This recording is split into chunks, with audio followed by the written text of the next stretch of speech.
Hey, what's up, everyone? Welcome back to the channel. Today, we're going to make some smart home magic happen with zero stress and maximum fun. Today, I'm going to show you the absolute easiest way to get Home Assistant running on your Mac using Docker. No Raspberry Pi, no problem. No Linux wizardry required. Just your Mac, Docker desktop, and a few copy-paste commands. By the end of this video, you'll have Home Assistant up and running, ready to automate your lights, sensors, and maybe even your morning coffee. So let's jump right in. So first off, we're going to go ahead and open up Docker Desktop. If you haven't, go ahead and download it now. Navigate over to Docker Hub, and we'll search for Home Assistant and go to this official. Go ahead and pull the image. And once it's done, you can go ahead and hit run.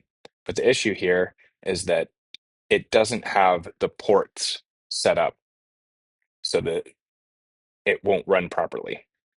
So if we look at containers, it's running here, but you can see no ports. So we're going to go ahead and stop this. And we're going to fire up our favorite terminal. I'll be using Warp in particular, but you can use anything. And you just paste in this command that sets the ports to bind to 8123. So we go ahead and hit that. And if we flip back over to Docker Desktop, we have it up and running here with those ports. And if we click through, we'll open it in a web browser. And you can see it's up and running and ready to go. It was that easy.